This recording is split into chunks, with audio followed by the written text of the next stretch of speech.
The Dakar into its fourth stage, and it was mud everywhere again. In the motorcycle section, Spanish hero Nani Roma was very happy indeed to compete at Madrid. And talking about orange and blue machines, but this time on four wheels, the lone Seat in the Dakar was also jumping for joy.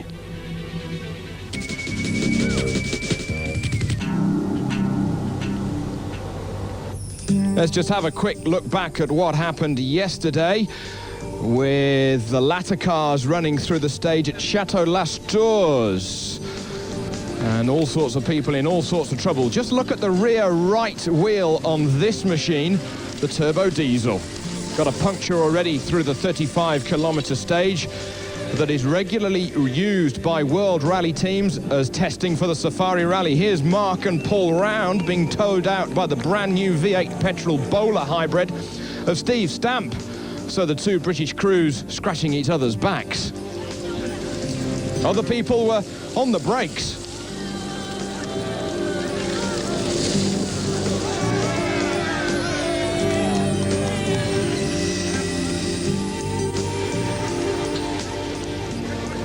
And let us not forget that Stefan Orard and Jean-Louis Schlesser were starting the stage way down the order due to their finishing position from the day before.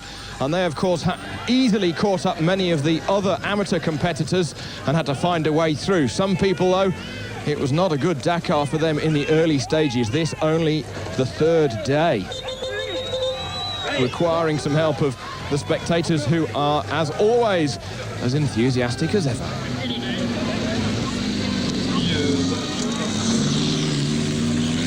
Start 'em young, that's what we always say, as people looked for things bigger and better. Qu'est-ce que vous voyez là? On voit les camions arriver à 3 km à peu près à vol d'oiseau.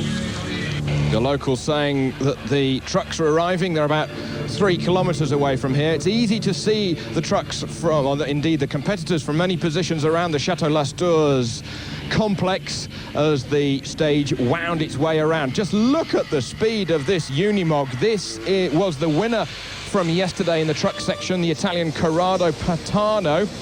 He did a time of 32 minutes and 7 seconds to be quickest. Shorter wheelbase than many of the trucks, and even then he really did, relatively speaking, of course, chuck the thing around. Onto the bigger machine, and it was number 409, the lone Kamaz of Vladimir Chekin. He was second on the stage, for the trucks of course, but 1 minute and 30 seconds back. And if you compare the speed of the Kamaz visually to that of the Unimog, you can see where those mere 1 minute and 30 seconds were lost. However, at the corners, he really did have to use all of its lock. Right on the edge of the stage, from the entry to the exit, and even then he only just got round. Truck number 403, Italian Paolo Barria, was third. He was giving away nearly 2 minutes to the winner of what has been so far the only competitive mileage for the trucks in the 2002 Dakar. Barilla, of course, a Formula One driver. What a change. 408, the Czech Republic team of Karel Loprace, the reigning champion. He was fourth at 2 minutes and 16 seconds back of the winner. And fifth was Johan Peter Reif in the KTM MAN truck.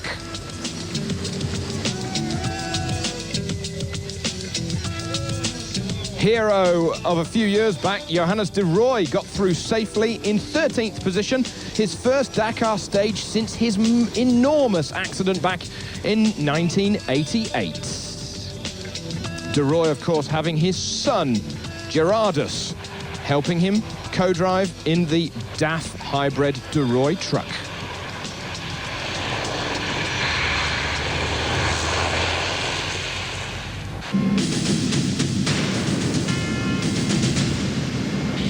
So on to today's stage.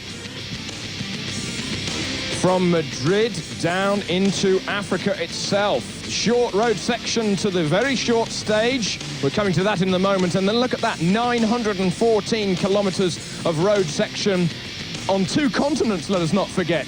Bet you that may never happen again. All the way down to Rabat after the short boat trip.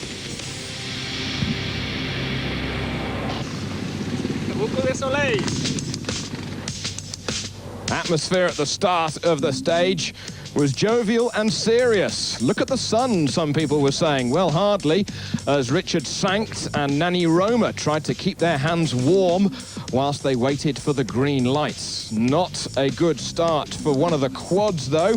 He ran into trouble immediately with a flat battery and had to call upon the services of the official vehicle alongside the track there from the Spanish authorities. Tenemos problemas, no sabemos si de eléctricos o de gasolina. The competitor's saying we've either got an electrical problem or we've got a fuel problem. We're obviously going to have to look into it, but we've got the start of the stage in a moment, and we can only try and find out what the problem is.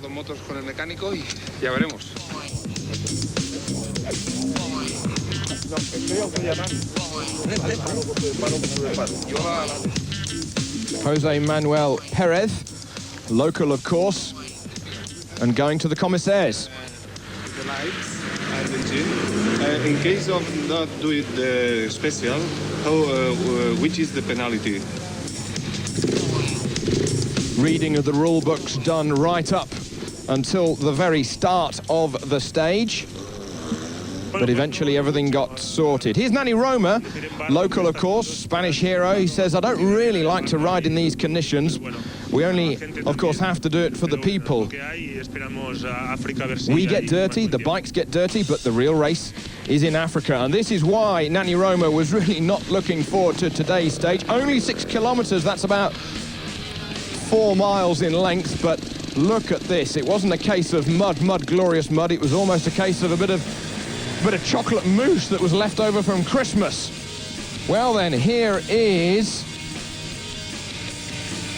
the quad rider from South Africa, Wikus van der Venter, who had a brilliant day on his machine, coming home in 10th overall.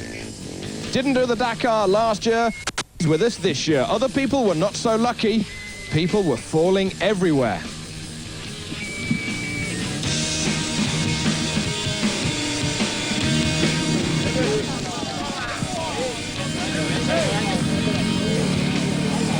Well, Ernest Hemingway may have called Madrid the capital of the world.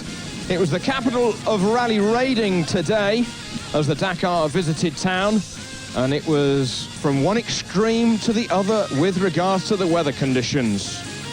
2 days ago we had similar conditions at La Souterraine in the middle of France. Yesterday down in the south of France there was actually a dust problem holding many people up. And you can't believe it, the conditions have turned the tables upon themselves, and it's back to the mud. It may be amusing to look at this from the outside, but not when you realize that these competitors have another, pick a figure, 8,500 kilometers still to do before they get to Dakar. Meanwhile, with the front runners, it was Nanny Roma who was quickest on the stage with his Repsol YPF Telefonica single-cylinder KTM. The number 9 rider, resident near Barcelona, but of course with that Spanish passport, happy to compete and jump for joy in front of his capital's fans. Got through the stage and leads now overall the Dakar 2002. He said he was quite surprised by the result as he rode relatively slowly, but the time really did catch up on him. What about Richard Sankt? Cyril Desprez joked that they had been led in a navigational circle by the organisers and they had all returned back to La Souterraine. He said it was like running a marathon in Wellington boots. Felt as if the bike weighed some 250 kilograms. Number 8 from Finland, Kari Tiernen, He did the biggest jump of them all.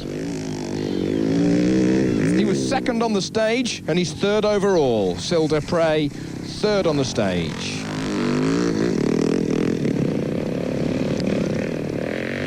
On to number 6, Richard Sancts. He finishes the Dakar today in 4th position overall, after finishing 6th on the stage. He says it's all part of the game to do these stages. Disappointed that it was wet for the fans, though. The mud really did put paid to that. Number 4, this is Isidre Esteve Pujol, teammate to Nani Roma, getting stuck in as the fans were as well. Many, many thousands of fans milling to the 6-kilometre stage on the outskirts of Madrid well before dawn this morning, even though the wet conditions were very inhospitable at times. The professional riders keeping things very professional indeed. Number 23, Mark Comer. He's riding the Suzuki. Now, he finished the stage in 7th position, giving away 31 seconds to the winner, Roma. On to Giovanni Sala. Remember, he's on the twin, could barely use half that horsepower with the extra weight. On to South Africa's Alfie Cox. I joked with him after the stage that he was the cleanest of them all. He said, well, I did try to keep out of the worst of the mud. Always got a sense of humour, has Alfie. A credit he is to professional rally raid riding. Eric Verhoef from the flatlands in the north of Europe. He had a good day. And Fabrizio Mioni, what a way to spend his birthday. The Italian reigning champion of the Dakar, 44 years old today. Not really amused by it all. In fact, he actually swore during a French TV interview about the stage, although it was, of course, in jest. Now, this is one of the other riders coming home. The mud completely actually blocking the rear wheel, and it's taking 4 or 5 people to push him up to the time control. So that's the stage. Roma winning from Tiernan, Desprez, Isidre Esteve Pujol and Eric Verhoef. Brilliant result for the Dutchman there in 5th. And overall, Roma from Desprez, Tiernan in 3rd, Sanct in 4th, Esteve Pujol in 5th.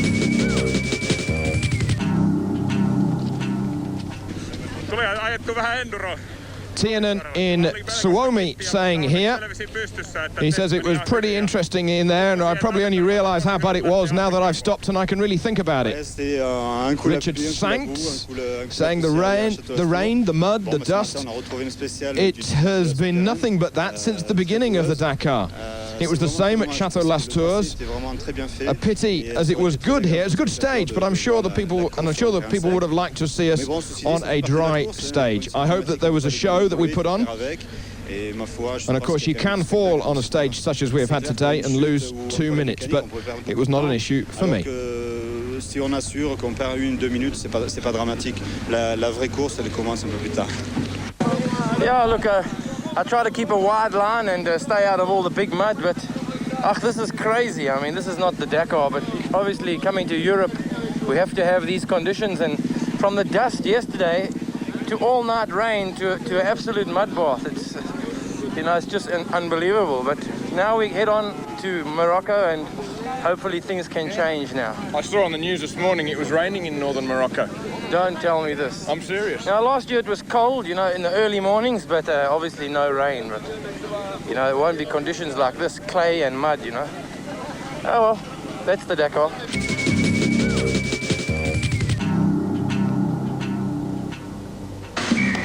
Parisian Piero Landero is used to motorsport. He deals in motorsport. Here are a couple of Targa Florio Type 908 Porsches and a Ligier Formula One car in his garage.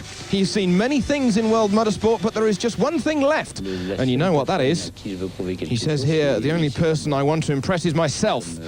I'm very hard-headed. I am going to prove that I can get to the end of the Dakar without problems.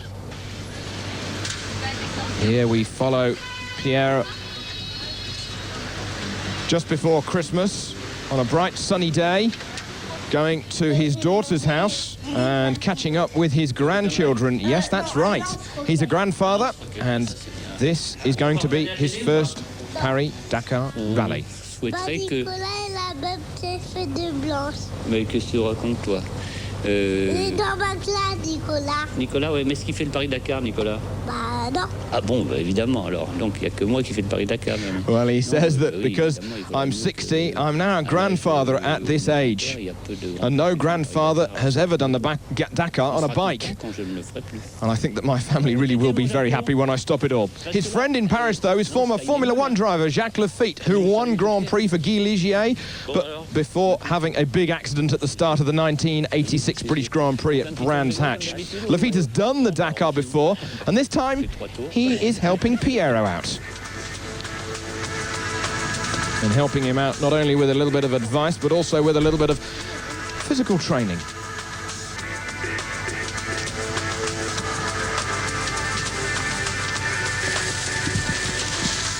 Alors, demandez-lui si c'est sérieux de faire le Dakar.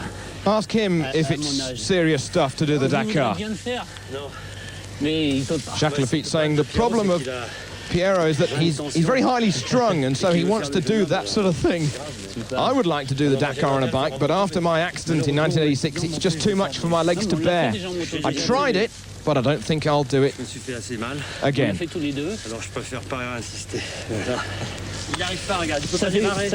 Londoreau and Lafitte actually started the Dakar on bikes as a team one year, but unbelievably so, one of the machines broke down even before they had left the outskirts of Paris. And because they wanted to do it together, one of them retired in sympathy, and the pair of them actually struggled, ironically enough, to even get a taxi back home. So then, we'll keep an eye on Piero Londoreau.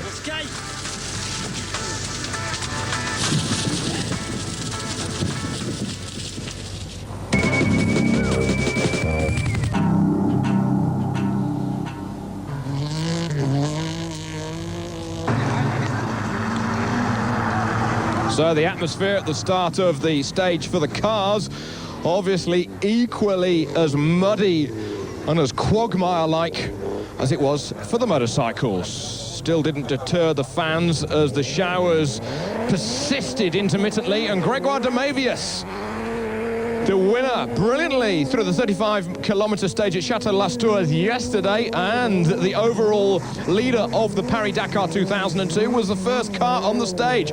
Look at the mud on the machine. They may be using carbon fibre bits here and there, but there's nothing like thick mud to stick to the bottom of the car to add extra weight. Locking up the wheels, Grégoire using his left foot braking expertise to get the back end of the South African built Nissan 3.5-litre V6 mid-engined Nissan crew cab around the corners. And he later admitting to me once he got to the end of the stage that he really didn't have the right tyres on, but they were the best tyres that they had on the stage. Right then, look at this. Spain's Seat, the 1.9 turbo diesel 4-cylinder machine. Look at the ground clearance, look at the short wheelbase, but more importantly, those tyres, those Pirelli tyres, very important indeed. They were the same tyres chosen as the stage at La Souterraine a couple of days ago, 48 hours ago, and it was Fernando Gil who was really rocketing through the stage. The World Rally Championship crew based in Barcelona, putting the car together, in fact, utilising exactly the same aerodynamic rear wing as they used on the World Rally car for the likes of Tony Gardemeister and Harry Rovanpera and the like. But it was Fernando Gil who was quickest on the stage with his Seat Cordoba by a massive 47 seconds. Very impressive indeed, in Spain, in front of Repsol, in front of Telefonica, his sponsors. On to Stefan Pederhansel, teammate to Grégoire de Mavius. He was down in 12th position on the stage, but he's third overall. So de Mavius is leading the Dakar overall. Fernando Gil second overall by only 14 seconds. Pederhansel third overall. We've just seen a glimpse of Carlos Souza. He had a good run through. And this is Hiroshi Mashioka. He said that he was dancing the car through. Actually had quite a bit of fun. He was quite out of breath, actually, by the time he got to the finish of the stage. He was soaring away at the wheel so much. Short shifting the gears was Mashioka in order to use the torque of the car rather than the top end. Jutta Kleinschmidt, now she started the stage behind Schlesser, and so she was obviously well wound up in order to catch the Frenchman on the stage. And she did indeed catch Schlesser, not for 1 minute, but for 2. And here you see the rear-wheel drive diesel turbo machine of Jean-Louis Schlesser, the blue Kangoo buggy, struggling for grip, ditch hooking his inside front wheel through the inside of this right-hander. Remember that Kleinschmidt with a shorter wheelbase Mitsubishi with the four-wheel drive, having the grip advantage through the stage, and of course no love lost between these two at all. And indeed she did just catch Schlesser at the final corner, and she indeed then did put another 14 seconds into him. Jean-Pierre Fontenay, he said that he was really driving the stage with an egg between his foot and the accelerator pedal. You cannot be abrupt on these stages with the accelerator nor the brake. You have to drive very, very gingerly indeed. 15th on the stage today, Kenjiro Shinazuka found it a little difficult, particularly, he said, on the final corner when he turned the wheel and nothing happened. It was completely slippery to the nth degree.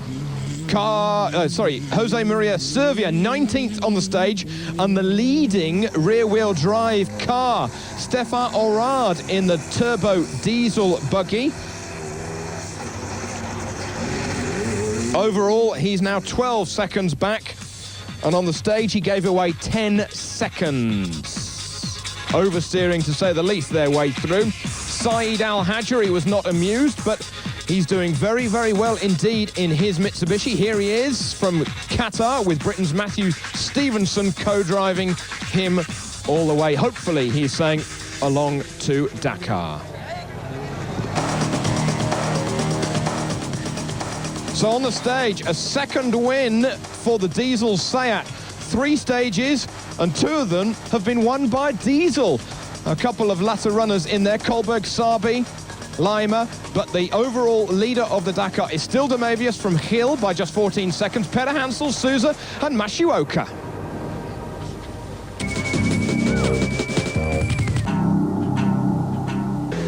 Gregoire Demavius saying it's okay, but it's not really very interesting.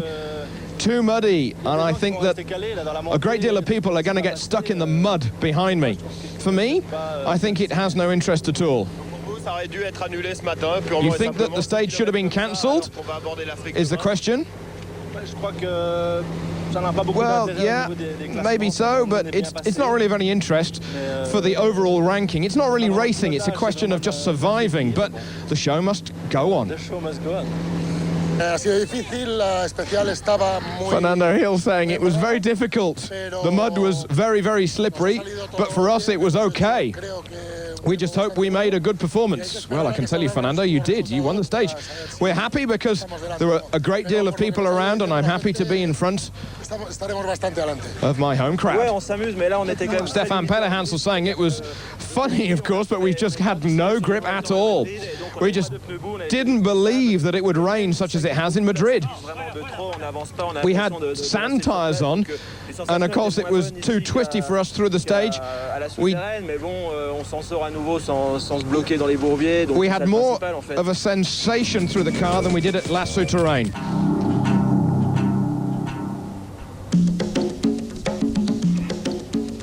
The Dakar is all about sand and speeding through the dunes and the erg, but Pascal Gibou collects cars, not just cars, but over 600 Dakar cars and trucks.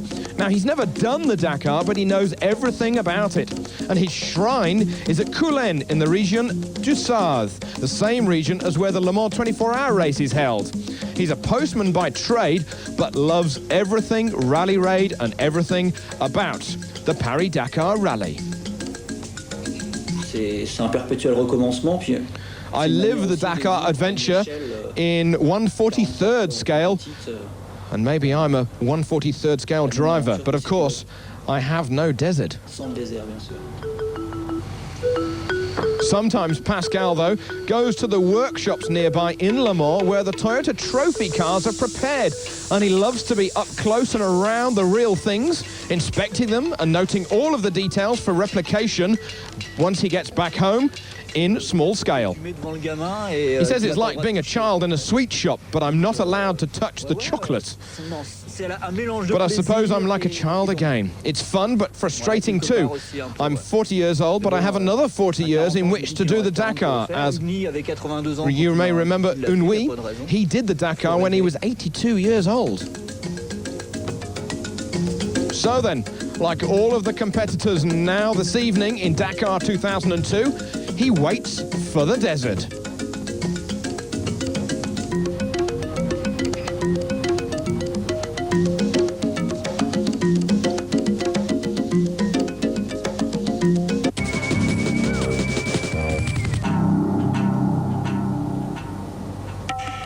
So then, let's get it on with Dakar 2002, the stage from Rabat to Ereshkidia. Ereshkidia visited last year. Short road section of some 10 Ks, that's 6 miles. A stage of 80 clicks, that's 50 miles. And then a long road section down to Ereshkidia. Dakar 2002 is in Africa, and it's underway tomorrow. Meanwhile, this evening, the crews are boarding the boats for the short trip across the Straits of Gibraltar. Let's get it underway.